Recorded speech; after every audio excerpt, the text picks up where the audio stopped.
Hey guys, welcome to another video. Today's topic is just going to be a sort of quick touch on why Cardano is suffering so badly right now. And I don't really like doing these videos where I just talk about why X or Y coin is bleeding so badly, as if you look at the market, pretty much everything is suffering. But there are events and circumstances around certain projects that you can point to that might be causing a little more of that hemorrhaging compared to some other projects. So let's talk about Cardano. Now, I'm going to make this video quick. I'm going to assume that you already know a little bit about Cardano, but in case you don't, it's a multi-layer blockchain project. They have this the settlement layer, which is being worked on right now and is pending release in, I think, November. And that's just working on the first generation of the first promise of cryptocurrency being a means of transferring value. They're trying to perfect it, and they have a large team of people working on that at IOHK and the Cardano Foundation and whatnot. Then there's the Cardano control layer, which is going to be their smart contract platform. That's going to be a competitor to Ethereum, EOS, Neo, Tron, you name it. There's dozens of protocols out there. But why is Cardano suffering so much? Well, there's a lot of things you can point to. One is usability. Now that's, trust me when I say that's quite like, secondary, third, fourth. The main reason why it's suffering so much is just because the markets are down and it's easy to manipulate these prices. But Cardano, when compared to EOS or even Ethereum right now, or even Neo, Neo has some operable smart contracts right now. It's not really released yet. Its smart contract platform is in its testnet. The settlement layer, which is its first milestone that it wants to hit, it hasn't been deployed. So it's still very much, as some would say, vaporware.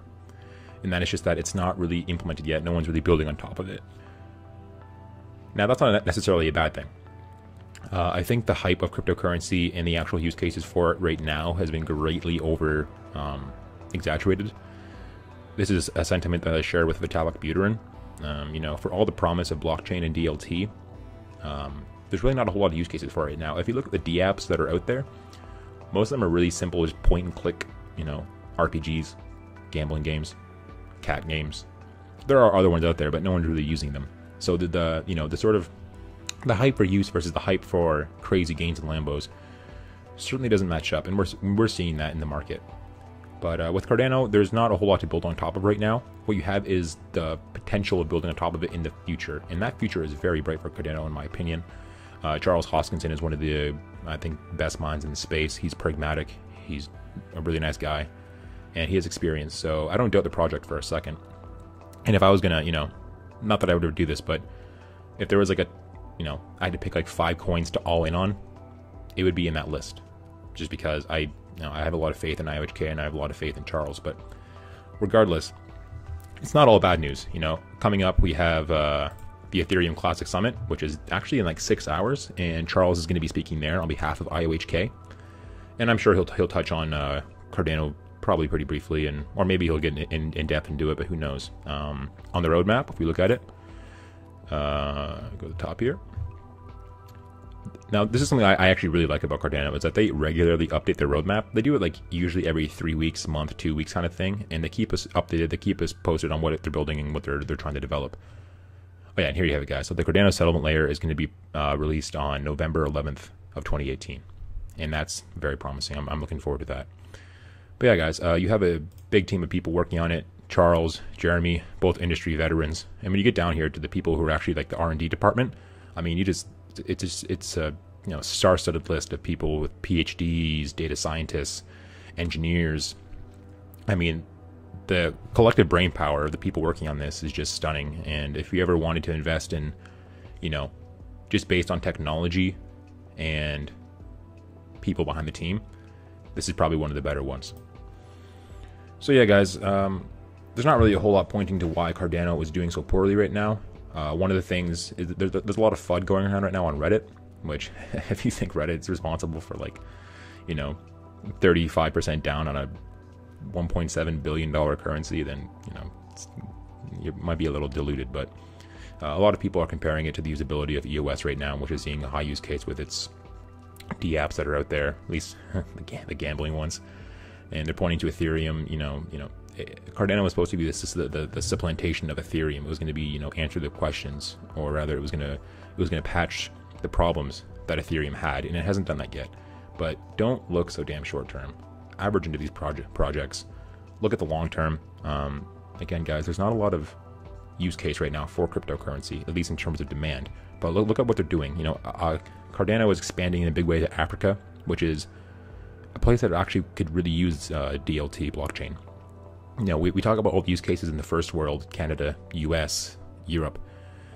We have comparatively pretty good systems of government here. For all the problems that we have with our banking infrastructure, it pales in comparison to places like Latin America, Africa, certain parts of Asia. So to sort of have the first places to really adopt the technology being the places that need it most, that could sort of be a shining light to the world as to what this technology can actually do. So look for that. But yeah, guys, keep your heads up. You know, this is a crazy market. You can't always make sense of a lot of things. You know, for example, I think Dogecoin is up 20% on the week, for God's sakes. This flaming piece of hot garbage Bitcoin diamond is still alive. You know, we have stuff like, you know, I don't know if you guys have heard of, there's a project called Bean Cash, which is kind of funny, but it gets like $100,000 a day in volume sometimes. And yeah, guys, so don't always try to make logical sense of this market. Sometimes you just can't. Keep your head up, average into stuff. Don't mortgage your house and put it all into one project. Don't buy the top of an asset bubble like a lot of people did. But, you know, believe in the technology. I'll remind you that, you know, the NASDAQ and if you look at the S&P 500, which is when American companies, in particular internet companies, went absolutely crazy in the 90s and the early 2000s. It took about, I think it was about 14 years before that we saw the S&P rise to the levels that it had been at that point in time.